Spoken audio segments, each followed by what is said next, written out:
Olá, bom dia a todos.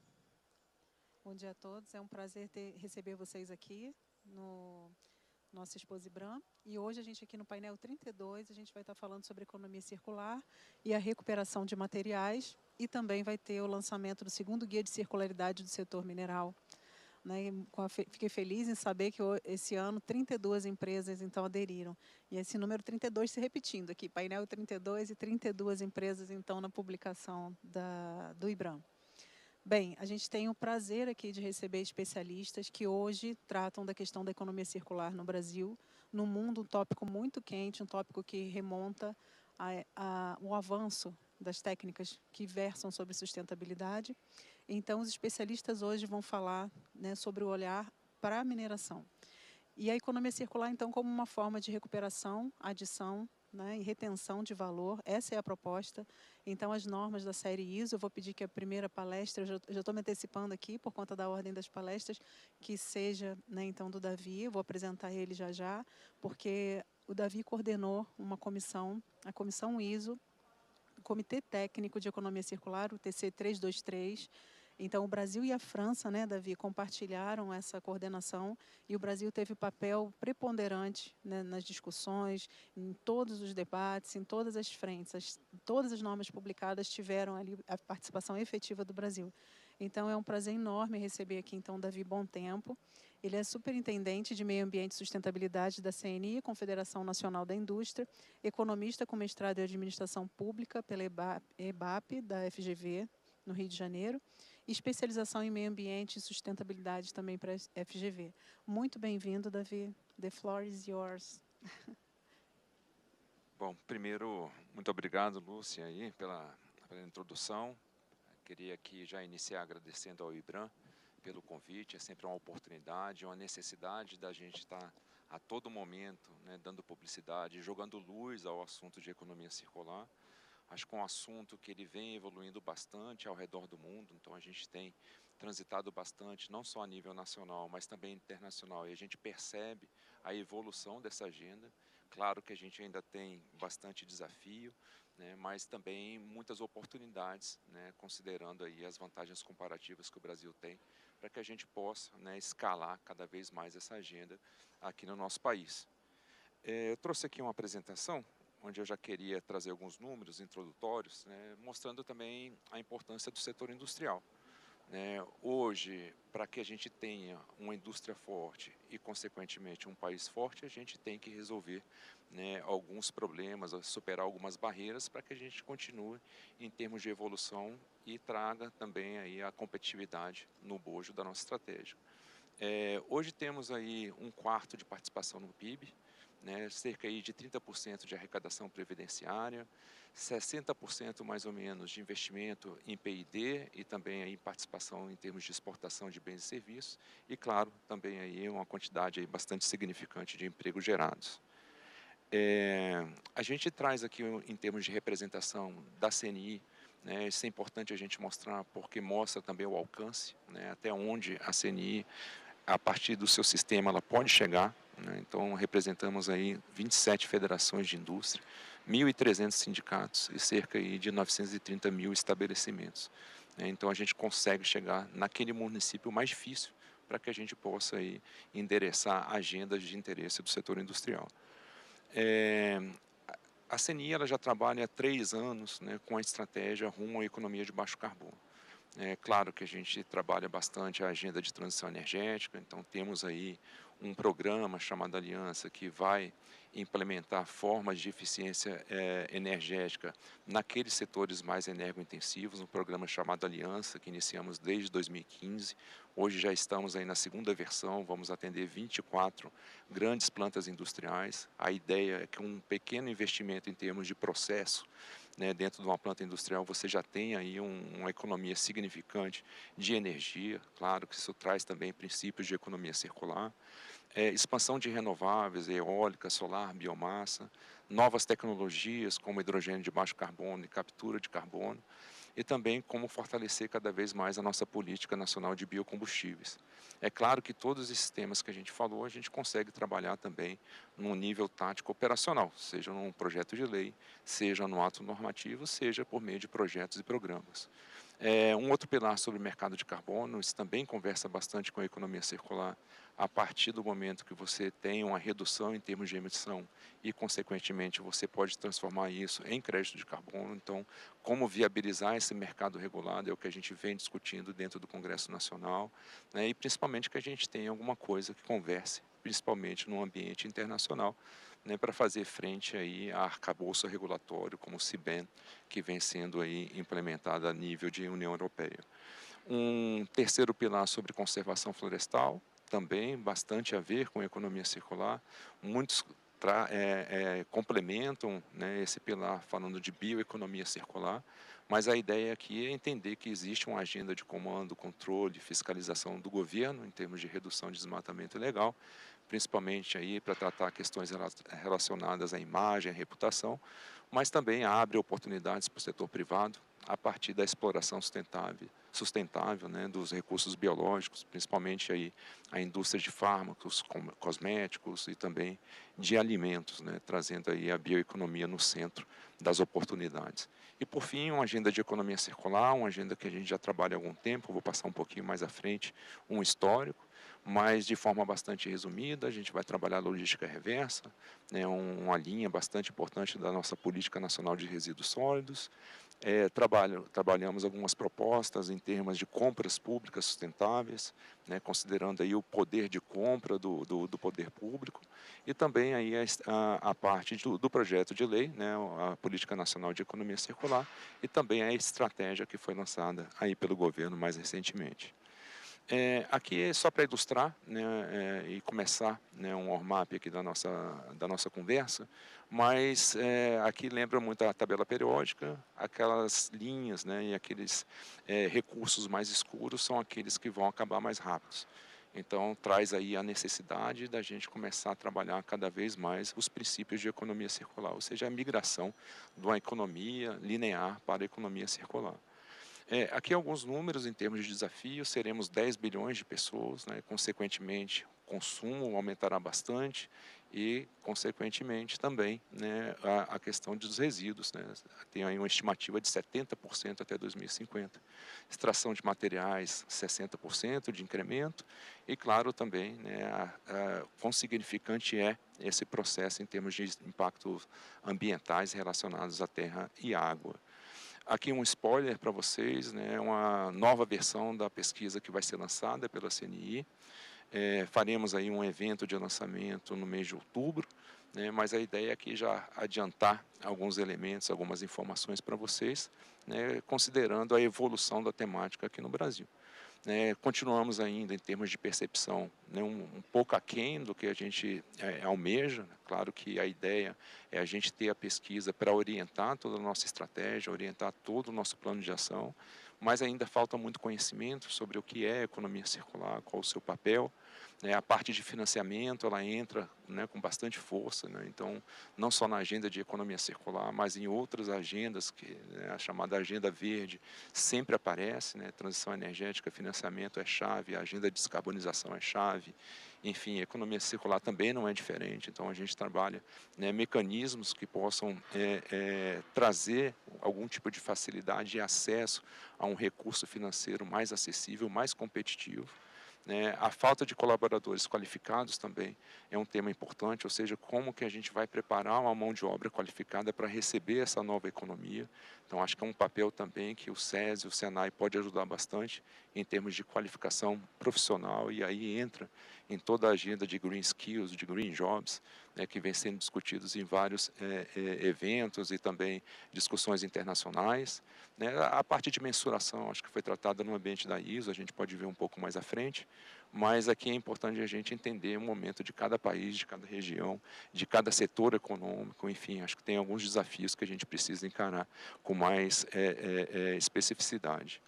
Algumas oportunidades, aqui a gente traz em termos de geração de renda, né, e geração de emprego, então 8,8 milhões, né, implementando aí economia circular nas suas práticas, América Latina e Caribe, né, um valor bastante significante, na casa dos trilhões em termos de renda, e claro também a economia circular não é uma agenda somente do uso eficiente dos recursos naturais, é uma agenda também de redução de emissões. Então é uma agenda que conversa bastante se a gente quer, né, ser net zero no futuro, né, mais especificamente em 2050, que a maioria dos países e empresas vem definindo como meta principal de net zero. Aqui o trabalho da CNI, então não é uma agenda que a gente iniciou recentemente, a gente já trabalha desde 2014, me lembro que foi num fórum de consumo e produção sustentável. Então, desde então, tentamos relacionar a economia circular com um tema que ainda está sendo bastante discutido, que é a indústria 4.0. Claro que tem algumas relações, né, principalmente aí na redução do desperdício, rastreabilidade por meio de sensoriamento, impressão 3D, enfim, tem algumas correlações, mas evoluímos também num trabalho junto com a academia, especificamente com a USP, para que a gente pudesse ter, né, uma discussão muito mais qualificada e dessa forma a gente formasse uma agenda. Essa agenda ela foi de fato formada, inclusive ela foi subsídio para um trabalho geral da CNI nos presidenciáveis, então a economia circular entrou como um tema relevante. E desde então a gente vem evoluindo, seja em estudos de modelos, né, de economia circular, e iniciamos em 2019 um trabalho internacional no âmbito da ISO. É um trabalho que as suas entregas, de certa forma, foram atrasadas por causa da pandemia, mas é um trabalho que foi muito específico, muito detalhado, linha por linha, conceito por conceito. Né? Imagina a quantidade de países envolvidos, várias escolas, vários pensamentos, mas enfim.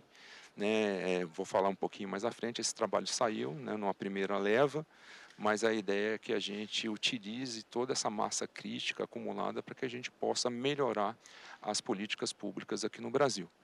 Fizemos alguns trabalhos também em termos de posicionamento, formamos na CNI uma rede de economia circular. Essa rede ela serve para discutir tudo referente, todos os assuntos referentes a políticas públicas, então um artigo da política nacional que não tem um consenso, a gente busca através da rede chegar a esse consenso. É um local, né, um fórum que a gente utiliza também para dar voz às empresas, associações, federações, sindicatos, né, para que a gente possa, né, de forma conjunta, né, cada vez mais dar publicidade à temática de economia circular e trazer algumas contribuições que façam frente, né, à competitividade do setor industrial.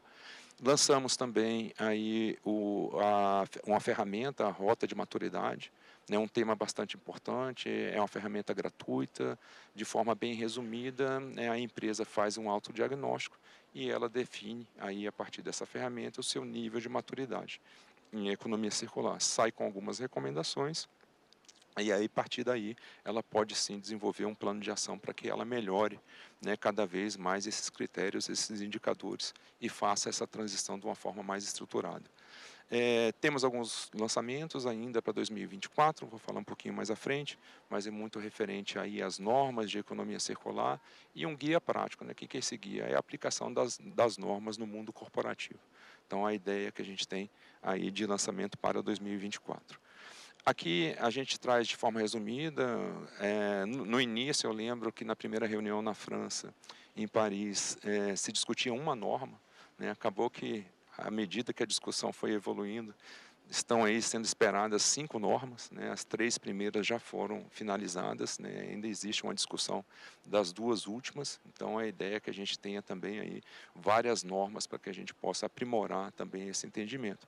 A primeira relacionada a conceito, né? As diretrizes e também, né, alguns princípios, então é uma norma que ela vai capitanear as outras 2, né? As outras vão falar de modelo de negócio, então é um trabalho também bastante meticuloso, e a parte de mensuração também. Né? Hoje se fala muito de modelo de gestão, né? Mas o que a gente procurava sempre, e procura ainda, né, pontuar nessas discussões é que a gente precisa considerar muito o momento dos países.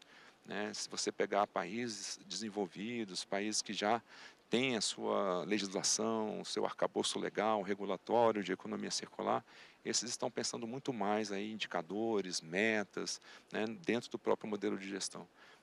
Países em desenvolvimento como o Brasil ainda precisa, né, internalizar esses conceitos, né, internalizar esse modelo de negócio, né, e principalmente saber lidar com problemas estruturantes, né. Hoje a gente ainda tem desafios na área do saneamento, né, a gente conhece bem e conhece bastante esses indicadores e varia bastante aí de região para região, e ainda estamos aí na luta de acabar, né, com os lixões, né, uma meta que, se eu não me engano, ainda é de 2024, mas com certeza aí a gente vai precisar trabalhar melhor para encaminhar esse tipo de problema estruturante aqui no Brasil e, na sequência, a gente já iniciar. Não quer dizer que a gente não possa, né, já trabalhar e implementar alguns princípios que foram aí já trabalhados dentro desse ambiente internacional. Aqui, em termos de conceito, né, o conceito ele fala de um novo sistema econômico, né, ele vai trabalhar aí a manutenção desse fluxo circular, né, por meio de recuperar, reter ou agregar, e traz também aí a conexão com o desenvolvimento sustentável. Né, de uma forma bastante geral, né, é você trabalhar de forma estratégica, né, a gestão dos recursos, né, principalmente você aumentando cada vez mais o aproveitamento e reduzindo aí o descarte e o desperdício, né, desses recursos. Aqui a gente abre, né, dentro de cada item desse o que poderia estar, né, alocado, né, mas a ideia geral seria essa aí de reduzir desperdício, né, e aumentar o aproveitamento. Alguns princípios importantes, né, não vou entrar no detalhe de cada um, mas é bom a gente destacar que não são princípios isolados, eles são interligados e complementares, mas rastreabilidade é um princípio que merece bastante atenção, né? É um princípio que ele vem sendo demandado dentro do contexto internacional. Então, se a gente for ver Yield Deforestation, o próprio CBAM, toda a regulação internacional que vem saindo, né, ela trata a rastreabilidade como um ponto central, a origem do recurso, a origem do produto, é bastante importante para se definir as linhas de compensação e também a forma de importação que vai ser feita, né, você não vai ter nenhum tipo de restrição. A economia circular ela precisa ser uma agenda de longo prazo, né? Ela tem que ter essa abordagem maior para que a gente possa trabalhar. Economia circular, eu sempre gosto de falar, né, no final aqui da minha fala, que economia circular não é reciclagem somente, né? Reciclagem é uma parte importante, mas não é somente reciclagem. Você tem que trabalhar ecodesign, você tem que trabalhar os outros ciclos, reuso, remanufatura, enfim, considerar até mesmo, né, um trabalho modular para que você postergue o ciclo de vida de um produto e, claro, né, também implementar outros conceitos que são bastante discutidos aí no meio acadêmico e no meio internacional, você também trabalhar em outras cadeias, né? Então você faz todo o aproveitamento maior dentro da primeira cadeia, mas você pode gerar energia também na segunda cadeia e também trabalhar esses princípios de economia circular. Enfim, acho que são essas as considerações. Agradeço mais uma vez. Não sei se eu cumpri aí o tempo, mas acredito que é uma agenda que a gente, junto com vocês, precisa cada vez mais mostrar que ela tem, né, os seus fatores, né, de geração de valor, né, ela é bastante contributiva, né. Hoje temos aí um governo que está implementando, né, essas práticas de economia circular. Hoje já temos uma estratégia lançada, então estamos trabalhando também junto com o MEDIC, né, que é o Ministério de Indústria e Comércio, e a ideia é que a gente cada vez mais vá implementando e jogando luz dentro dessa temática. Muito obrigado a todos. Obrigada, Davi. Muito obrigada. Ainda não acostumei com isso, mas vamos lá. Vamos dando sequência para a gente ter tempo para debate também. Muito obrigada, Davi, pela sua introdução e a conceituação. Convido agora a doutora Alice Libânia. Ela é engenheira ambiental, doutora pelo Programa de Pós-Graduação em Saneamento, Meio Ambiente e Recursos Hídricos pela Federal de Minas Gerais e hoje superintendente de resíduos da SEMAD, FEAM, órgão ambiental aqui de Minas Gerais. E só ressalto que a FEAM ela é pioneira, foi o primeiro órgão ambiental no Brasil a ter um departamento todo dedicado para logística reversa, então esse é um grande diferencial e há mais de 15 anos, né, vem atuando dessa forma no país. A palavra é sua. Muito obrigada, Alice. Muito obrigada, Lúcia, aí, pela introdução. É muito bom falar depois do Davi, né, que já deu esse panorama, esse pano de fundo aí tão importante para a gente, que acompanha a temática. Deixa eu só pegar um passador aqui. Muito obrigada. Bom, Acho que essa não é a minha apresentação. A minha é da Alice Libânia, se o pessoal da organização aí puder alterar a apresentação. Mas já começo aqui fazendo uma introdução até que a apresentação seja colocada, dando até continuidade, né, o que o Davi colocou, trouxe aqui o que está sendo discutido em âmbito mundial, né, principalmente através das discussões da ISO, e destacar, né, qual é a importância da gente estar discutindo esse tema aqui hoje. Né, parece muito óbvio, né, como também já foi falado, né, os limites planetários de crescimento aqui que nós temos. Deixa eu ver, agora acho que já entrou. E quando a gente comenta, né, de fato, sobre economia circular, há que se pensar, de fato, numa transição. Né? Não é algo, uma agenda que a gente implementa só colocando algumas metas muito pragmáticas do dia para a noite. Realmente é uma agenda de longo prazo, em que a gente precisa, né, de um momento aí de transição para essa economia que já começamos a fazer essa transição, né, claro, mas ainda muito calcada, né, tanto em termos de pensar como produzir, mas também como consumir, como tributar. Então, toda a nossa sociedade ainda muito pautada nesse modelo aí linear, e por isso a gente sempre fala num processo aí de transição. Davi também trouxe a questão, né, da população, e eu gosto aqui de ressaltar que nós demoramos aí mais de um século, né, 123 anos, para saltar de 1 para 2 bilhões de habitantes, e nós demoramos apenas 11 anos para saltar de 7 bi para 8 bi. Então, realmente, o tempo urge, né? A gente não tem tanto tempo assim para lidar com os problemas da atualidade. Há que se ver o que a gente está passando aí esse ano, né? Com tantos desafios climáticos, ambientais, que a gente está tendo que conviver. Então, realmente, essa agenda de economia circular, ela está muito casada e muito alinhada com outras agendas tão importantes, né, como a de mudanças climáticas, de conservação ambiental, e a economia circular realmente ela se coloca como uma proposta restaurativa, para além disso, né, até regenerativa, no intuito da gente conseguir fazer circular aí na nossa economia pelo maior tempo possível aqueles materiais que a gente extraiu da natureza ou aquela energia que foi gerada. Portanto, por isso que os nossos colegas aqui sempre falam que nesse contexto de economia circular, a reciclagem está lá na frente, né?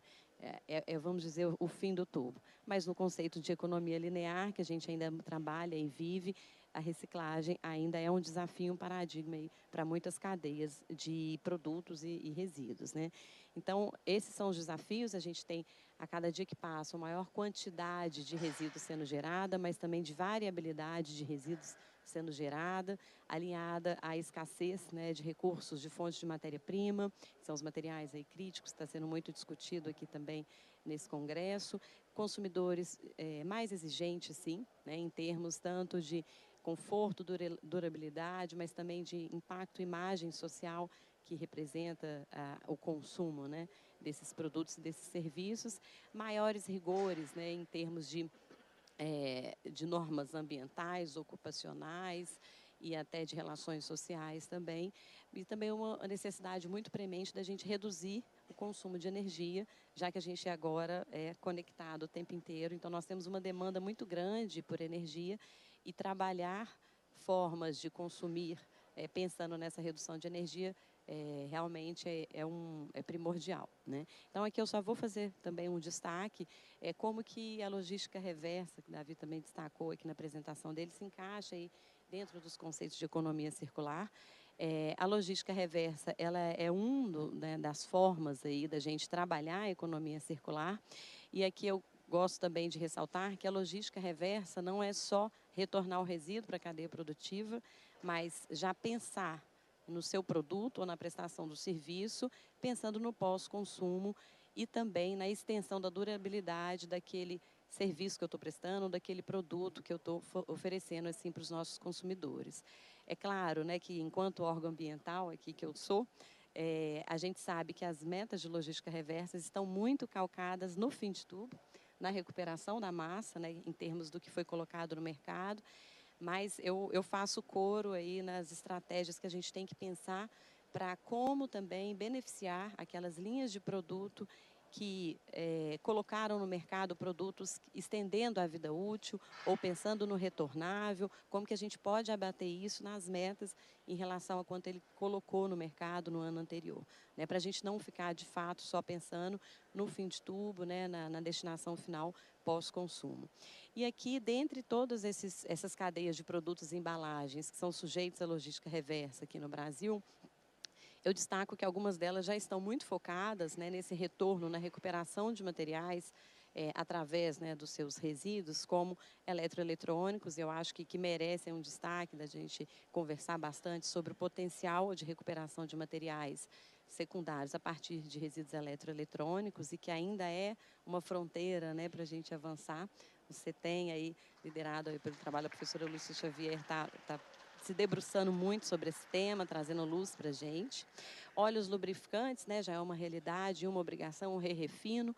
Então, do óleo lubrificante usado, as lâmpadas fluorescentes, a gente tem um foco muito grande na recuperação de mercúrio a partir dessas antigas lâmpadas, né, fluorescentes de vapor de sódio, mercúrio e luz mista. As embalagens de agrotóxicos, né, que hoje já tem uma linha muito grande de recuperação de plástico, de plásticos de alta qualidade a partir dessas embalagens aí pós-consumo.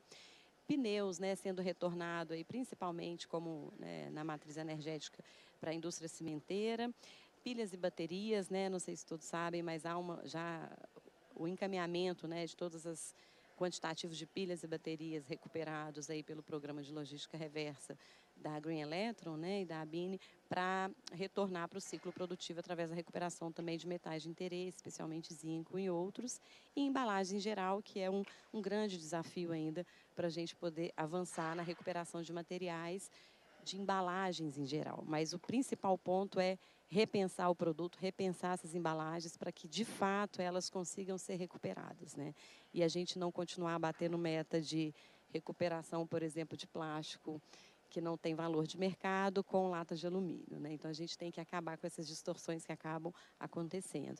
Trago aqui, então, um destaque, né, uns dados também do projeto de pesquisa, do grupo de pesquisa da professora Lúcia Xavier, né, do projeto Minari, lá do CETEM, mas que chama muita atenção, né, o quanto a gente, em termos de resíduos eletroeletrônicos, né, de fato, a gente tem uma exportação muito grande para que a recuperação desses materiais de interesse, mas que tem um valor maior, é feita fora do país, muitas vezes fora até do continente, né? Então, esse é um dado que eu achei super interessante, Lúcia, lá do grupo de pesquisa de vocês, né, dando conta aí desse volume, né? Então, em 2021, nós tivemos a exportação de 12 mil toneladas, né, dessa grande categoria ali de eletroeletrônicos. Acho que dados ainda preliminares, porque a gente sabe que esses dados são subnotificados, também registrados, né, mas que movimentaram aí mais de 602 milhões de dólares só no ano de 2021. Aqui só para trazer o potencial que hoje nós já temos, né, de materiais de interesse a partir desses resíduos, sem fazer grandes esforços em repensar o eletroeletrônico com foco também no pós-consumo e como também otimizar aí nossa cadeia de recuperação desses materiais. Então, a gente vê aí uma fronteira muito grande também, muito importante, tanto para a economia, em termos de geração de postos de trabalho, de movimentar recursos na economia, mas principalmente em termos aí de impactos ambientais, que estão traduzidas também nesses dados também do grupo de pesquisa, né, do CETEM, o potencial, na verdade, aí de redução, né, em termos de consumo de energia e consumo de água, a partir da recuperação de alguns metais aí de interesse, com foco na mineração urbana. Então, realmente, são reduções drásticas, muito acentuadas, quando a gente foca a recuperação de materiais secundários, em termos de o que se traduz de consumo de energia, de redução do consumo de energia e redução também do consumo de água, que são dados que a gente não pode negligenciar e a gente tem que tê-los assim, sempre em mente, né, brilhando na nossa cabeça, na nossa mente. Então, eu penso aqui em trazer alguns pontos, né, de desafios para a gente ampliar aí a recuperação desses materiais secundários. A gente ainda enfrenta uma dificuldade muito grande, né, de encaminhamento, de escoamento de determinados resíduos para reciclagem aqui no estado de Minas Gerais, mas imagino que em muitos estados também aí do país. Então, a gente precisa fomentar e ampliar o parque industrial da reciclagem de vários, né, tipos de cadeias de resíduos aí, de produtos, temos que pensar em valorar de forma diferente a matéria-prima natural em detrimento da matéria-prima secundária, para evitar distorções, né, como a gente tem hoje. Por exemplo, resíduos da construção civil, a gente tem um potencial enorme para a utilização de agregado reciclado, mas a areia, a brita natural, elas têm um valor muito baixo, então elas não internalizam o custo aí de matéria-prima natural. Então a gente tem que pensar aqui no Brasil como a gente também valorar e induzir a recuperação da matéria-prima secundária para a gente distorcer esse problema aí que o mercado por si só não vai dar conta, né? Então é necessário alguma indução, algum fator, algum instrumento econômico para a gente avançar na recuperação desses materiais.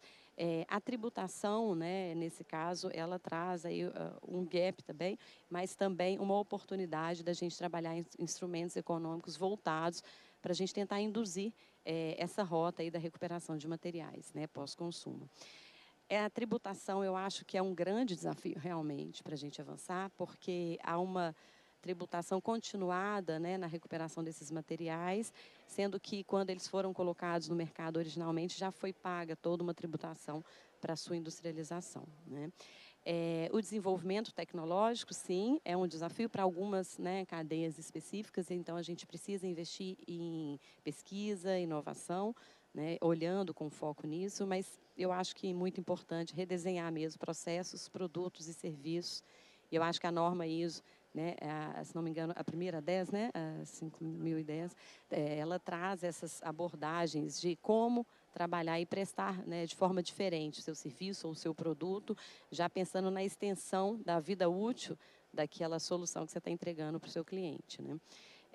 Novos modelos de negócios, né, incentivos regulatórios, e aí está no bojo dos instrumentos econômicos, mas incentivos regulatórios, né, de alguma forma, isso tem que ter uma geração de valor, né, também, para a gente não distorcer essa disparidade que aparece naturalmente. E disponibilidade de investimento. Então, é necessário a gente aportar o que se fala muito em termos de mudanças climáticas, né, do investimento verde, investimento em mudanças climáticas para mitigação e adaptação, mas a gente também tem que trazer isso, investimentos para a transição para uma economia mais circular, porque sem isso a gente não consegue avançar. Então, agradeço muito a todos e vamos ficar aqui para a discussão pós. Obrigada, gente. Muito obrigada, Alice. Fundamental a sua explanação, que trouxe um encadeamento, né? Após o Davi, a gente consegue ter essa questão apresentada. E agora a gente segue para Lilian Cantuário, desculpa. Isso, vou passar para ela. Lilian é da Mosaic, ela é gerente de pesquisa e desenvolvimento mineral na Mosaic, com mais de 20 anos de atuação na mineração, na operação de fosfato, em projetos Brownfield e Greenfield, operação e processamento de usinas de beneficiamento e na pesquisa de rotas para melhor aproveitamento de minerais e minérios com novas tecnologias e produtos. Então, agora um case, né, mais aplicado. Bem-vinda, Lília. Obrigada, Lúcia. Gostaria de agradecer aí a oportunidade, né, de compartilhar um pouco do que a Mosaic vem desenvolvendo em economia circular. A gente ouviu muitos dados importantes aqui e dentro das nossas unidades produtoras a gente tem quase que grande parte daquela tabela periódica que foi apresentada aqui. Então, eu acho que é interessante a gente mostrar um pouco do que a gente vem desenvolvendo e que acaba não sendo muito publicado, né? Começando até para trazer um pouco mais de informações sobre a Mosaic para um público que pode não ter ainda conhecimento da empresa, né? A Mosaic é uma das maiores produtoras aí de fosfato e potássio combinados, entregando aí mais de 27 milhões de toneladas de fertilizantes por ano aí em 40 países, né, com uma atuação bem expressiva. E no Brasil, a gente tem uma atuação em mais de 10, em cerca de 14 estados, aí, além do Paraguai também. E nós temos minas céu aberto, minas subterrânea, unidades de beneficiamento, né, mineral, né, as usinas de beneficiamento. Temos também plantas de processamento químico, além de fazer a comercialização, importação e distribuição de fertilizantes aí, e produtos. Além de tudo isso, a Mosaic também investe em pesquisa e em desenvolvimento aí, em tecnologias para que a gente avance e melhore, né, as culturas agrícolas, a nutrição animal e os produtos industriais. Trazendo um pouquinho mais, né, focado aqui com a economia circular e principalmente um pouco da atuação da Mosaic, nós somos uma empresa de agromineração aí totalmente comprometida com a atuação nas comunidades, né, que nós operamos, então uma atuação socioambiental e sustentável muito forte, e por isso, né, temos aí muitos investimentos no desenvolvimento de produtos e soluções que entreguem mais valor, né? Então, os nossos produtos, a gente busca aumentar a produtividade das plantas, né, utilizar de forma responsável os recursos naturais e também entregando assim melhores, né, produtos agrícolas aí para o campo.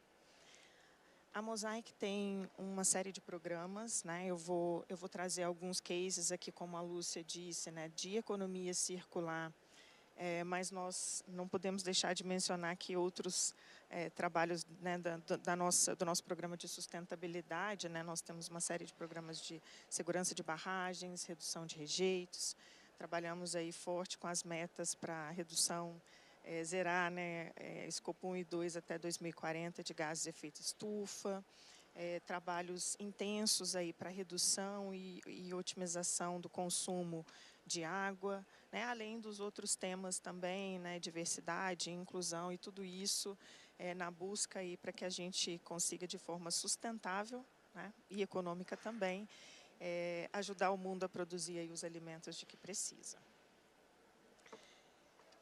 Então, para introduzir aqui os cases, né, eu trouxe uma imagem simplificada aqui dos nossos processos produtivos, né, de uma forma geral de toda a cadeia aqui. E aí, começando lá na mina, onde tem toda aquela tabela periódica que eu mencionei, né, a gente, na verdade, tem como objetivo principal a produção da rocha fosfática, né? Então, trazendo o exemplo aqui das nossas minas de fosfato, né, nós temos na mina já alguns materiais que são retirados para beneficiamento, mas também temos estoque aí de materiais que podem ter, até no futuro aí, ter novos desenvolvimentos. A gente já tem até um início muito grande de estudo para aproveitamento desses materiais, desses novos minerais também. E aí, depois, né, da etapa de mina, né, nós temos o beneficiamento, né, a usina de beneficiamento mineral. E na usina, o nosso produto principal, o objetivo é o concentrado apatítico, né, que vai seguir para as nossas produções de fertilizantes. Mas, para produzir o concentrado apatítico, a gente ainda tem resíduos, né, que são retirados, separados aí, que eu destaquei ali magnetita e calcário, né? Mas, além de magnetita e calcário, a gente também tem rejeitos de flotação e lamas que são estocados aí em contenções. O concentrado apatítico, ele é processado nas nossas plantas químicas, né, com uma reação com ácido sulfúrico, e aí a gente tem a produção do ácido fosfórico, que é o nosso grande objetivo para a produção dos fertilizantes fosfatados, né? Mas só que nesse processo a gente gera resíduos também, como gesso, por exemplo, fosfatos precipitados e ácido fluorsilícico. O que acontecia em toda a vida útil aí, né, dessas nossas operações, né? Nós obtínhamos o ácido fosfórico para a produção daqueles fertilizantes que estão destacados em verde ali, né, que são os fosfatos, superfosfatos, e de alta e baixa concentração. E o restante dos materiais, eles eram totalmente estocados de forma controlada, mas em barragens, em pilhas, e não tinha nenhum aproveitamento disso, né? Claro que foi um desenvolvimento intenso, né, mas principalmente nos últimos 5 anos, com os desenvolvimentos que foram feitos na Mosaic, a gente conseguiu avançar muito, né? Nós temos alguns exemplos, e eu vou mostrar aqui para vocês, mas isso só foi possível com um investimento grande em pesquisa e desenvolvimento. Então, nós tivemos uma nova área para pesquisa e desenvolvimento, uma nova área também para buscar mercados até para esses produtos, porque quais produtos seriam gerados, né? O que a gente poderia desenvolver e aplicar, como aplicar esses produtos. Então, também uma área foi criada para desenvolvimento desses mercados e uma outra também para desenvolvimento de novos negócios, onde a gente busca aí parcerias também, né, para aplicação e empresas também que estejam interessadas, né, nesse tema e em aplicar esses produtos que também podem até trazer benefício financeiro, né. Então, o que a gente desenvolveu foi pesquisa intensa nesses produtos, como magnetita, como gesso, como ácido fluosilícico, e aí a gente conseguiu avançar, né, e eu queria trazer o primeiro case aqui para mostrar, que é o gesso, né. O gesso, ele é um rejeito, na verdade, um resíduo que é produzido através da reação da rocha fosfática com ácido sulfúrico, né? E aí a gente tem o ácido fosfórico e o gesso como um resíduo. O resíduo, a gente vê na foto ali, uma pilha gigantesca, muito expressiva, que a gente só simplesmente estocava. E com melhorias, né, a gente fez melhorias na área de filtragem até para que melhorasse também a eficiência, né, daquele processo para a gente recuperar mais ácido fosfórico, mas também como benefício secundário aí a gente melhorou a qualidade do gesso, desenvolveu áreas, né, para aplicação, né, e utilização desse gesso, e hoje a gente, que tem uma produção de cerca de 7 milhões de toneladas ano, nós já comercializamos 5 milhões e meio, né. 2 anos atrás, quando a gente lançou o primeiro book aqui, né, a gente estava iniciando esse processo, nós trouxemos um número que não chegava nem em 4 milhões. Hoje a gente já supera 5 milhões e meio e a nossa busca aí de desenvolvimento é para que a gente ultrapasse os 7 milhões. Né? Além da produção que a gente gera anualmente, para que a gente também consiga desenvolver mercado aí para o que a gente já tem estocado ao longo dos anos. Né? Então, esse produto, além de virar, né, um grande produto dentro das nossas plantas, ele traz um benefício também agrícola. Então, ele melhora a condição de acidez dos solos, né? E ele beneficia as culturas. Então, não é só a gente viabilizar uma venda e uma aplicação, tem um benefício adicional, né, para a produção agrícola também. Tá? Com esse produto, por exemplo, as culturas elas conseguem sofrer menos nos períodos de estiagem, porque elas aprofundam as raízes. Então, é um grande benefício. Eu trouxe um segundo case aqui. Não está querendo passar. Passou. Esse segundo case aqui é um outro que é muito, muito importante trazer o destaque aqui. O ácido fluosilícico, ele naquele processo lá de geração do ácido fosfórico e também nas nossas produções de baixa concentração, a gente gera gases e tem um sistema de lavagem de gases. Esse resíduo que era gerado na geração de gases, ele tinha necessidade de ser direcionado para uma estação de tratamento, ter uma neutralização, gerava um resíduo que ficava estocado também, e não tinha nenhum benefício econômico. E nós fizemos isso por anos, até que a gente chegou num desenvolvimento, né? E hoje a gente utiliza esse ácido fluosilícico no tratamento de água. Então, 80% do tratamento de água do Brasil é tratado com esse produto que foi desenvolvido e que antes não tinha nenhuma utilização, né? Não tinha nenhuma destinação adequada. Né? Então, é um outro caso que além, né, de trazer benefício econômico, também tem uma grande importância aí social, né, pelo uso que a gente tem para esse produto que foi desenvolvido. Eu trago aqui um último case, né, para mostrar, para apresentar para vocês, que naquele processo que eu trouxe lá, né, de produção de ácido fluosilícico, e mesmo com a destinação, né, com um aproveitamento aí nos processos de tratamento de água, ainda sobrava uma parcela que ainda fazia necessário a neutralização e continuar da mesma forma lá, né, o estoque dos resíduos, né, e todo esse manejo interno dentro das nossas unidades.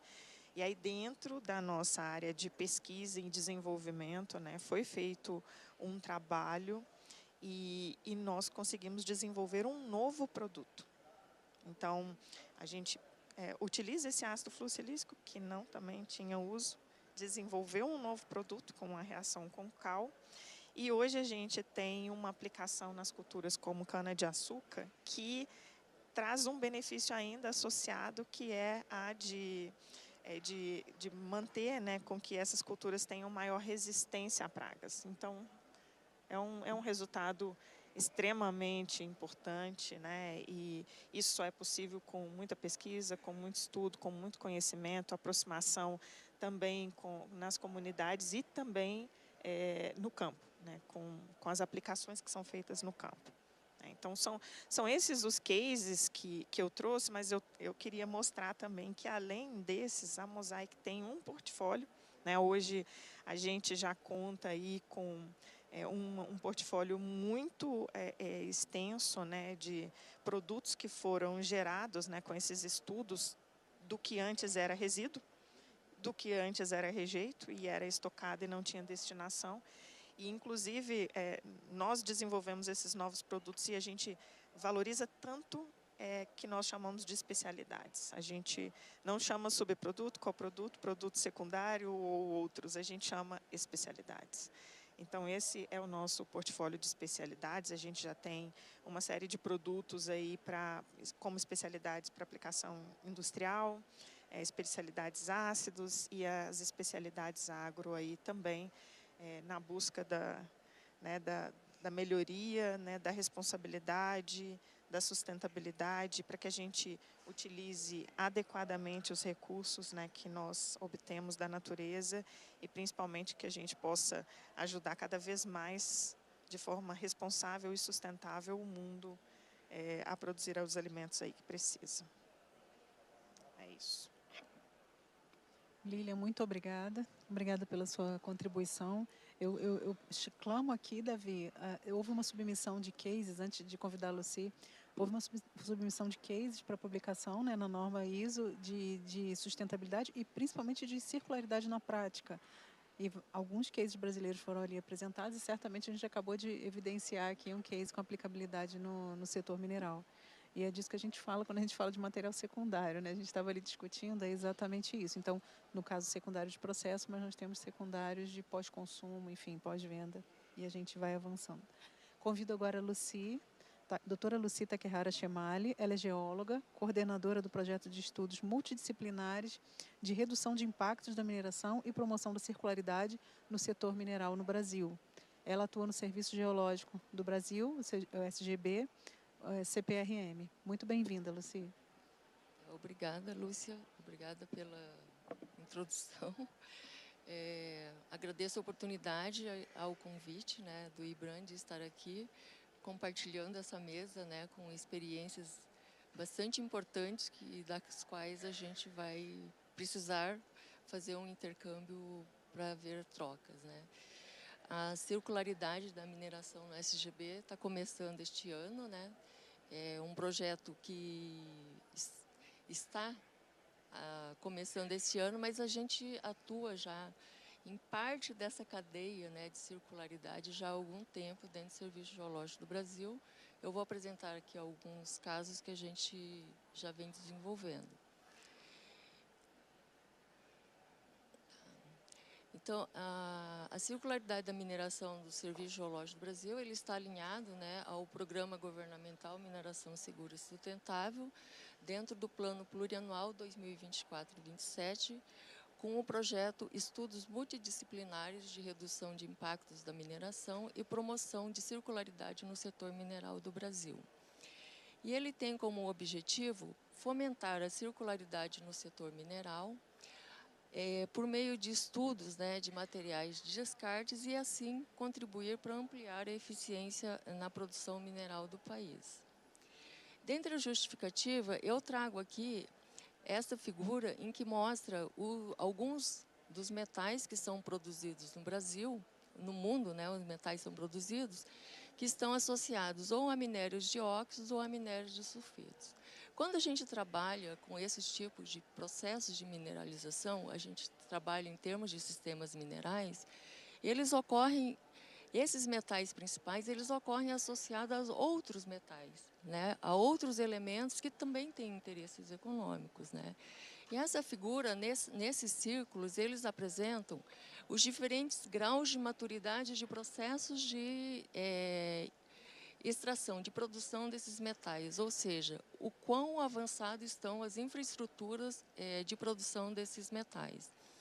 No círculo em azul, nós temos alguns exemplos de metais que são extraídos como metais principais e eles são geralmente de menor valor. E nesse círculo em azul claro, nós temos aqueles coprodutos que possuem infraestrutura para sua extração, das quais alguns empreendimentos mineiros já os produzem, né? E são aqueles elementos, né, que têm um valor agregado maior e são usados em alta tecnologia. E os brancos, eles já possuem infraestrutura muito limitada ou nem existem uma infraestrutura de produção, né? E são aqueles elementos que são utilizados na indústria de alta tecnologia, principalmente nos produtos eletrônicos. E eu destaco aqui os elementos que estão contidos no círculo verde, que são aqueles coprodutos que terminam como descarte de mineração ou são emitidos na forma gasosa, né? E eles têm um alto custo de gestão desses resíduos. E, além disso, quando a gente trabalha com sistemas minerais, a gente trabalha, os processos de enriquecimento, eles são associados a alterações hidrotermais. E eu destaco a importância do processo de alteração que a gente chama de alteração potássica, que quando ele ocorre associados a um mineral que se chama biotita, ele pode ser utilizado como um remineralizador de solos. A gente tem feito alguns estudos, nós temos projetos na área de remineralizadores de solos, em que nós temos trabalhado com alguns rejeitos de mineração e temos identificado que esses produtos, esses resíduos, eles têm características que atendem à instrução normativa do MAPA, né, a 05 de 2016, que podem ser utilizados como remineralizador de solo. E, além disso, quando a gente também trabalha em sistemas minerais, a gente trabalha com as rochas encaixantes, né, que são o maior volume, que seriam os estéreis, né, de uma mineração. E eles podem ser utilizados também como agregados de construção civil.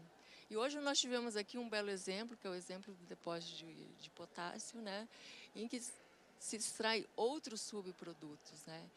E eu penso que seria importante nós trabalharmos também olhando com outra visão. Eu participei semana passada de um workshop na Universidade Federal de Campina Grande e eles aproveitando o caulim e utilizando o caulim como um adubo foliar, né? Então, ou seja, a gente tem que começar pensando fora da caixa, né? E aqui também nós temos um outro exemplo muito interessante no estande do IBRAM, em que nós estamos, a artista plástica ela utilizando rejeito de mineração para a produção de tintas naturais para desenhar os quadros, né? Então, o que eu observo? Nós temos que enxergar, como a Lilian falou, trabalhar de uma forma transversal nos diferentes setores produtivos, né? Porque o que a gente observa é uma cadeia pode ajudar a outra, né? Um setor econômico ajudando o outro setor econômico, né? E as soluções que vocês encontraram no setor agrícola, né, demonstra isso muito bem, né? Então, a meta do projeto do Serviço Geológico é o diagnóstico e inventário de descartes de mineração, fazendo a classificação dos descartes de mineração, identificando os diferentes tipos de descartes, análise de volume, levantamento de tecnologias de recuperação. E a gente espera que, por meio projetos de usar a circularidade na mineração, haja uma integração das cadeias produtivas do próprio setor mineral e também com outros setores econômicos, né? E trariam como benefícios potenciais para os operadores de empreendimentos mineiros a redução do volume de rejeitos, e reduzindo o volume de rejeitos, você reduziria os custos de operação e manutenção, custos de reabilitação e remediação das áreas impactadas, né? E redução dos impactos ambientais e sociais. E também teriam como benefícios a diversificação dos materiais comercializados, um possível aumento de produtividade de receita e valorização da marca. Mas, para atingirmos esse resultado, a gente também tem desafios, né? Que é o custo de implantação de novas rotas tecnológicas em processos já estabelecidos. Isso demanda um custo de investimento em pesquisa e inovação, né? Os acessos às novas tecnologias podem estar protegidos sob patente, né, com patente, ou as tecnologias serem experimentais, que para escalonar numa escala industrial há necessidade de investimentos, né, e a cultura corporativa potencialmente conservadora. Está tendo uma mudança, mas como a Aline falou, isso é uma transição, né. E para que tudo isso ocorra, nós temos que ter uma cooperação, um trabalho em parceria em diferentes esferas de unidades, né? Dentro do governo federal, que os ministérios trabalhem alinhados, né? As universidades são importantes parceiros neste tipo de sistemas, né, de circularidade, de economia circular, é por onde ocorrem as pesquisas e inovações, né? E também a parceria das empresas privadas que têm um interesse também em desenvolver a circularidade, né? E eu destaco aqui as iniciativas do Serviço Geológico do Brasil, todos os projetos nossos que foram desenvolvidos, os produtos que foram publicados, eles se encontram dentro de um hot site no nosso site. Neste hot site a gente tem os produtos e também tem um FAQ, tem perguntas, né, que podem ser perguntados aos nossos pesquisadores, né? E eu destaco dois outros projetos que foram desenvolvidos junto com o CETEM, né, o Centro de Tecnologia Mineral, e também com o Serviço Geológico da Alemanha. Na província estanífera de Rondônia, nós estudamos os minérios de cassiterita desse estado, em que foram feitos rotas tecnológicas para processamento do rejeito. O rejeito, na verdade, não é o rejeito, é o minério, né, que eles estão reprocessando, é um minério que eles reprocessam, à medida que vai melhorando o processamento, eles vão reprocessando, né, e nesse projeto foram apresentadas novas rotas de processamento desses minerais e também identificados aqueles minerais que têm condições econômicas de serem extraídos. E o projeto de biocobalto foi um projeto de estudos de rejeito de mineração de níquel laterítico, onde foram feitos pelo processo de biohidrolixiviação a recuperação de cobalto e níquel. Hoje nós temos um aluno de doutorado, um pesquisador nosso, desenvolvendo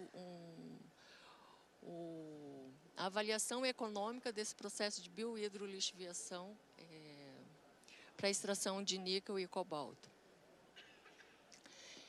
A CPRM também ela participa da rede APL Mineral, e o projeto de circularidade na mineração a gente iniciou em 2 áreas, com estudos nos pegmatitos do Rio Grande do Norte e da Paraíba. Nós estamos iniciando uma tratativa de desenvolver uma parceria junto com a Universidade Federal de Campina Grande e também no Rio Grande do Sul, fazendo o levantamento de descartes de mineração. E como considerações finais, a mineração ela é essencial para o desenvolvimento da sociedade moderna, fornecendo bens minerais que são fundamentais para as diversas cadeias produtivas que impulsionam outros setores econômicos. Entretanto, é uma atividade que gera grandes volumes de resíduos que podem causar impactos ambientais significativos. No Brasil, existem alguns instrumentos regulatórios que incentivam a redução na geração de resíduos. Eu destaco aqui a Política Nacional de Resíduos Sólidos, a resolução da ANM 85/2021, em que estabelece procedimentos para aproveitamento de rejeitos e estéreis. Este ano foi instituída a Estratégia Nacional de Economia Circular e está tramitando também no Congresso Nacional o projeto de lei para a Política Nacional de Economia Circular. E no setor mineral, a circularidade é uma solução estratégica que, além de promover a sustentabilidade, pode transformar passivos ambientais em ativos econômicos. Nós tivemos hoje aqui um belo exemplo, um estudo de caso fantástico, né, que foi apresentado aqui pela Lilian, que eu vejo como uma forma muito interessante da integração do setor mineral com o setor agrícola, que vocês vêm desenvolvendo, né? Eu deixo aqui o meu contato e eu agradeço a atenção de todos. Muito obrigada. Muito obrigada, Lucy, pela contribuição, né? Esse link que você falou é exatamente por onde eu ia começar.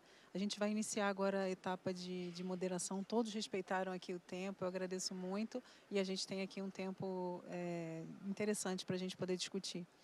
A gente tem a possibilidade para o pessoal da plateia entrar pelo Slido, né? Tem como contribuir aqui, entrar com as perguntas. Eu já estou com algumas perguntas e eu vou iniciando.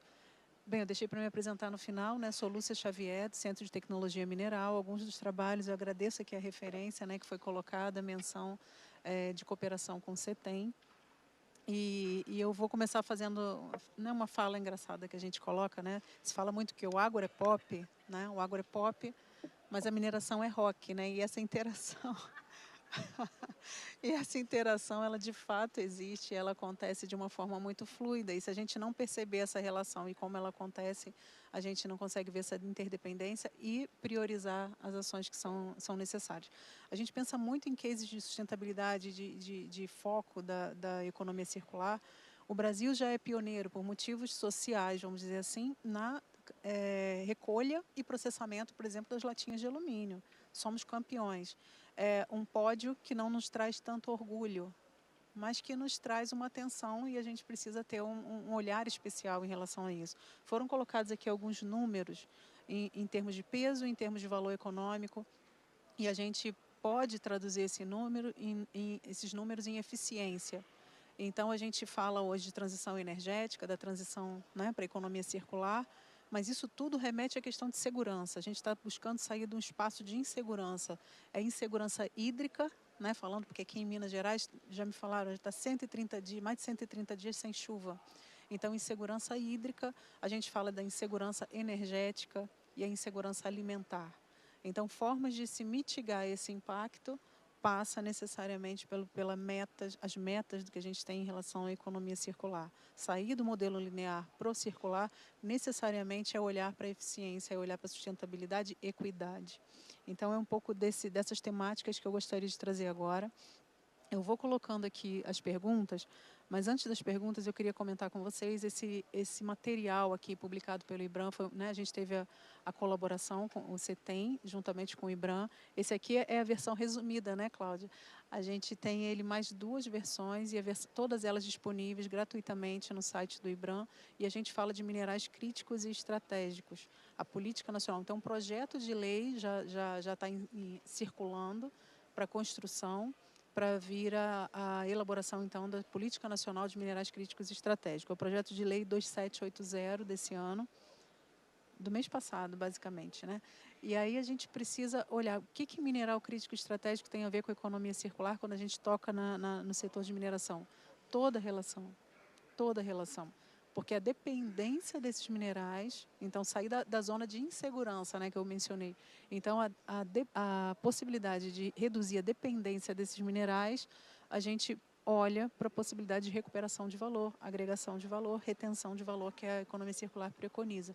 Então, olhando para a economia circular, trazendo essas ferramentas, a gente consegue avançar.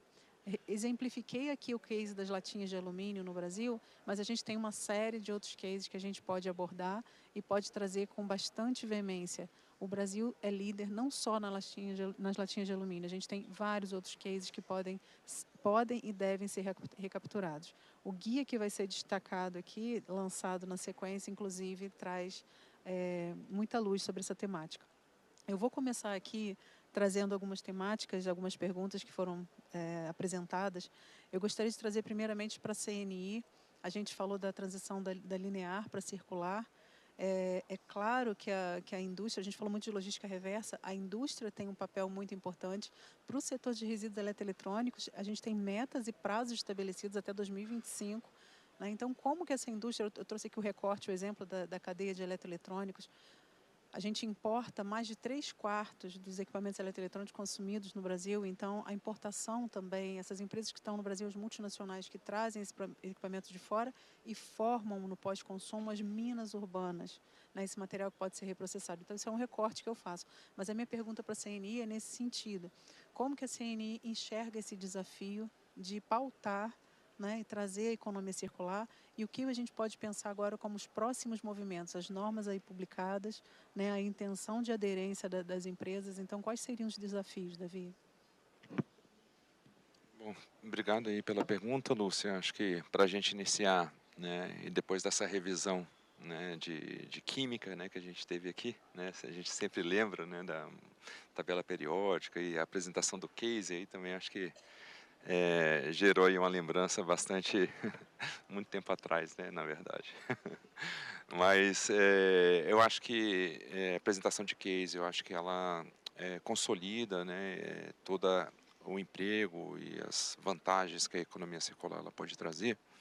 E é sempre bom a gente trazer para a prática, né, toda essa atuação. Acho que é importante a gente sempre exemplificar. E se eu pudesse resumir hoje aqui em dia, todo o trabalho que é feito é a gente trabalhar de uma forma estratégica a economia circular, ou seja, é enxergar no resíduo um recurso. Né? Então, acho que é isso que vem mudando bastante aí a realidade de várias empresas, né? No setor aí também eletroeletrônico, a gente tem vários exemplos também, né? Tive também na planta da Flex, né? A Flex também trabalha bastante aí essa reciclagem, a parte de inovação, tecnologia. Mas por falar em desafios, eu acho que é uma agenda, né, que hoje a CNI tem uma estratégia bem definida para a economia circular também. Claro que a gente falou aqui de políticas públicas, né, então a gente tem aí alguns marcos legais sendo encaminhados, a gente tem um projeto de lei que está na etapa final na Câmara dos Deputados, acho que é um projeto já bem redondo, né, e é claro que a gente só precisa agora criar o ambiente para se votar, né, e caminhar junto aí uma sanção desse marco legal e, claro, trabalhar depois no executivo em termos de regulamentação.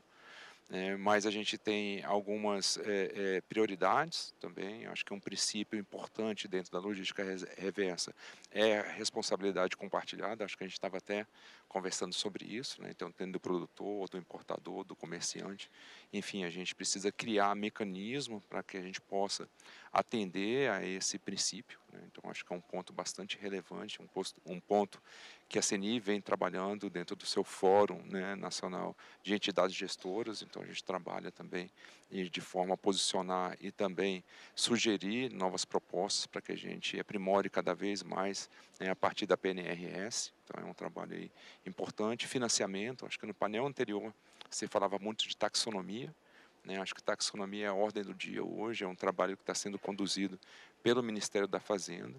A ideia é não ter uma abordagem binária, se é ou não verde, se é ou não circular, mas trabalhar principalmente na parte da transição. É um assunto que ele é ainda, né, embrionário, está se iniciando a discussão aqui no Brasil, mas vai pegar todos os setores, né? Vai pegar o setor de mineração, os outros energointensivos, né? Então todo mundo vai estar sujeito a uma taxonomia geral para que possa aí, acessar algum tipo de recurso financeiro aí no futuro. Então, né, sugiro o acompanhamento aí de perto dessa nova temática, né, digamos assim. A parte de educação, acho que é importante também, outro desafio. Então, eu até citei na minha fala como preparar uma força de trabalho para essa nova economia, né? Então, acho que é um trabalho que pode ser conduzido também pelo SESI Senai, pelo Sistema Indústria, junto com as associações, como o IBRAM. Então, acho que é um fator também bastante importante, questão de mercado, né, e política pública que a gente citou aqui. Então, eu elencaria aí esses desafios que a gente precisa definir primeiramente e depois, né, sugerir algumas formas de encaminhamento para que a gente avance cada vez aí na economia circular. Muito obrigada, Davi, né, pela colocação, e certamente a questão de tributação é um ponto que a gente tem, né, tá no auge do momento. Eu vou pedir para a Alice falar um pouquinho sobre a questão do resíduo eletroeletrônico aqui como fonte de material, e também como a questão da tributação do setor poderia ser colocada. Mas antes eu queria exemplificar, a gente teve uma visitação aqui em Minas Gerais, minha equipe, a gente está visitando, e não sei se tem alguém da Gerdau aqui que está ouvindo a gente, eu gostaria até de visitar, porque eles fazem um trabalho muito bonito com a recuperação de sucata. É case internacional, inclusive, né, de sustentabilidade e economia circular, mas a questão da Gerdau, uma crítica que quem processo eletrônico coloca, eles recebem um mínimo de 100 toneladas. Isso é restritivo para quem trabalha com sucata. Então, eles querem entregar, mas não chega esse montante. Então, poderia comentar um pouquinho, Alice, para a gente depois pedir a contribuição dos colegas também. Obrigada. Obrigada, Lúcia. Não, excelentes pontos, né? Eu acho que realmente, na prática, a gente encontra muitas barreiras, muitos desafios para superar, né? Para quem está lidando aí com essa logística reversa, esse pós-consumo. Começando aí pelo final, né? Essa questão de comercialização. Eu comentei, um dos grandes desafios é a ampliação do Parque Industrial da Reciclagem aqui em Minas. E, neste caso, é conectar pontas, né? Que a gente está falando. Então, realmente, há várias cadeias da reciclagem, né? O plástico é uma delas, né? A sucata metálica até menor, mas são cadeias muito longas, com muitos atravessadores, intermediários, e isso dificulta muito, né, a chegada do material até a indústria e a remuneração adequada para aqueles que realmente atuam nesse primeiro momento ali do recolhimento desse material, desse resíduo, né, pós-consumo. Então, acho que o setor também, né, da indústria de reciclagem vai ter que olhar para dentro da sua cadeia, ver onde que estão os pontos de gargalo para poder superar. Né? Acho que esse é um momento muito propício para isso, por conta de todas as discussões envolvendo logística reversa, economia circular. E isso que você comentou, a gente enfrenta para o vidro, para a sucata metálica, para alguns tipos de plástico também. Então, como que a gente pode fazer essa cadeia ficar um pouco mais curta, mais profissionalizada também, né, remunerando de forma mais adequada todos que estão ali envolvidos na cadeia, inclusive para a gente evitar também não recolhimento de impostos, de tributos, né? A gente vivenciou aí esse mês e mês passado operações que tomaram os telejornais, né, operações do GAECO, né, no âmbito aí da esfera criminal mesmo. Então, crimes envolvendo essa cadeia da reciclagem. Então, é uma questão social também, como a Lúcia colocou no Brasil, a gente tem uma questão social aí envolvida muito grande. Né? Então, alguns dos colegas, acho que o Davi que colocou a questão da rastreabilidade, que é um dos grandes focos. Né? Então, se lá fora, se a gente, ao exportar e também ao fornecer internamente para mercados mais exigentes, já se querem saber de onde vem a origem desse material, né? Então vamos falar da carne que vem de uma área não desmatada. Também agora para a sucata metálica, a gente vai enfrentar essa discussão, né? Que não venha de uma mão de obra extremamente precarizada, escrava, que negligencia o pagamento de impostos. Então, isso já chegou. Então, vamos agora ver como que a gente consegue endereçar. A rastreabilidade vai ser muito importante para a gente conseguir trazer alguma resposta e ampliar realmente esse parque industrial aí da reciclagem, que é a menina dos olhos de ouro aí para a gente, porque o potencial de geração de postos de trabalho, de fomentar a economia é muito grande, né? A Mosaic trouxe aí casos belíssimos, né, para a gente. Estou com algumas colegas aqui também lá do órgão ambiental, né, da FEAM, da SEMAD, que a gente acompanha pilha de fosfogesso há muitos anos, e é uma alegria ver, né, esses números hoje em dia da gente conseguir reduzir.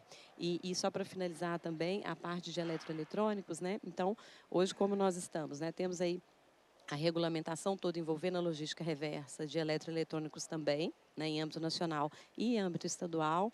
Nós tivemos aí em janeiro, depois de um longo momento de discussão, a publicação da DN Copan, que é a Deliberação Normativa Copan 249, trazendo regulamentações para a logística reversa, dentre elas a cadeia de eletroeletrônicos. Mas, na prática, a gente sabe que tem muito gargalo. Né? Então, como que a gente vai contabilizar de fato o cumprimento dessas metas. Isso é um desafio real, né? Então, nós vamos recuperar esses eletroeletrônicos pós-consumo, fazê-lo retornar para a cadeia produtiva, mas a gente sabe que a gente vai ter que abrir um pouco mais esses números para a gente agregar mais valor a esse retorno. Acho que, por enquanto, é isso, pelo tempo também. Muito obrigada, Alice. Queria ter mais tempo para ouvir vocês. Certamente essa mesa aqui tá fantástica. Eu vou passar a pergunta, então, agora, primeiramente para a Lucy, depois para a Lília. Lucy, a respeito de pesquisa e desenvolvimento, como é que a gente pode entender, né, no setor mineral, a importância de P&D, como ela pode obter recursos, como ela pode se consolidar, vamos dizer assim, na temática de economia circular? Por favor. Então, eu vejo assim que seria importante, né, investimento, né, e também um cenário um pouco mais amigável, vamos dizer assim, né, como as dificuldades, né, eu acho que hoje nós temos muito mais desafios, né, a gente sabe onde a gente quer chegar, mas a gente tem muitos obstáculos, né, a serem atingidos. E eu acredito que grande parte desses obstáculos seriam vencidos por meio de pesquisas e de desenvolvimento, como o caso, né, que foi apresentado aqui pela Mosaic, né, o esforço necessário, né, a evolução que vocês tiveram e o exemplo também, né, de uma rede APL lá de pegmatitos também, a gente vê, conversando com os professores, muita pesquisa envolvida para se estudar, porque lá o grande volume de rejeitos é o caulim, né, e a forma como eles estão atuando, né, então precisa-se investimento e acreditar também que é o caminho, não tem outro caminho, é o caminho, né, considerando todos os cenários que foram apresentados aqui, né. Muito obrigada, Lucy. Eu vou trazer um dado, vou perguntar também, gerente de P&D, né? Vou seguir nessa mesma temática aqui, Lília. A gente fez um levantamento de patente a respeito da transição energética global, mas um enfoque no Brasil, e a gente verificou o seguinte, que quem está investindo mais em transição energética não é o setor mineral. Para minerais estratégicos, não é o setor mineral, é o setor automobilístico. Então, a maior parte das patentes que têm sido depositadas está sendo nesse setor. Queria que você falasse um pouquinho dos desafios, então, de P&D e também como a gente atingiria essas metas para a circularidade. Alguns desafios já foram trazidos aqui, né? Mas falando dos grandes volumes que a gente processa, os desafios são imensos, né? A gente tem muita oportunidade ainda, né? Mas o que a Mosaic considera como importante? Isso tem que ser estabelecido, isso tem que ser pauta dentro da empresa, né? Então, a Mosaic tem na estratégia a sustentabilidade e metas estabelecidas. Então, a partir do momento, né, que você tem isso estabelecido, você busca, você tem uma direção, né? Então, eu acho que esse é um grande desafio, inclusive, que a gente tem, né? As empresas precisam ter isso na sua estratégia, as metas estabelecidas, né? E aí, falando, né, da Mosaic, a gente tem um desafio muito grande também, principalmente na melhoria da eficiência das plantas. A gente seria muito mais sustentável se a gente conseguisse aproveitar ao máximo, a gente reduz a necessidade, né, dos minérios que precisam ser alimentados, a gente reduz as áreas, né, de movimentação. Então, essa é um grande investimento também nosso em pesquisa, em desenvolvimento, na melhoria da eficiência, e aí sim, como a Lucy trouxe, né, a gente precisa pensar diferente. O que a gente faz com os resíduos aí que são gerados? Precisa pensar diferente. Não dá só para a gente pensar no normal, né, no comum. A gente tem que ter uma evolução, um investimento aí em pesquisa e desenvolvimento também de aplicações. Aí eu acho que a gente consegue avançar bem mais, apesar de que a gente já evoluiu bastante até hoje. Muito obrigada, Lilian. Agradeço a todos os palestrantes. Eu vou fazer uma palavra final aqui de encerramento. Tenho 10 segundos. E minha palavra vai muito no sentido de temos, sim, cases de sucesso de economia circular, alguns descritos e outros não. A gente visita muitas plantas no Brasil inteiro. Nosso projeto no CETEM, hoje, ele trata de rotas de circularidade. A gente está mapeando identificando e avaliando a maturidade, o grau de maturidade dessas rotas de circularidade para a gestão de resíduo eletroeletrônico. E o que a gente vê? Vários cases já em andamento, vários cases consolidados, mas não descritos e não distribuídos. Então, a gente precisa quantificar, achar esses cases e trazer eles à luz. E isso exige um esforço. Então, o nosso grupo de pesquisa se mobiliza para ir até Brasília, conversar com a MDIC, MMA, MCTI, Ministério de Minas e Energia, para conseguir levar, então, que esses canais se tornem mais fluidos. Não é porque hoje a gente tem a tecnologia digital nos dando suporte que essa informação está chegando. Ela não está chegando. Então, eu fecho aqui tudo que foi falado aqui, eu acrescento só comunicação, que é a ODS 17. A gente precisa trazer essa e aumentar, alargar esses canais de comunicação. Então, eu considero essa mesa aqui brilhante, são pessoas que eu já conhecia, né? A Lília nos conhecemos com mais profundidade, mas os outros eu já conhecia, e certamente aqui temos muito para contribuir com sustentabilidade e principalmente com a economia circular para o Brasil. Então, foi uma honra ser convidada para essa mesa. Ficamos todos aqui à disposição, vamos tirar foto, né? Mas eu agradeço muitíssimo e certamente é um assunto a ser revisitado. Muito obrigada.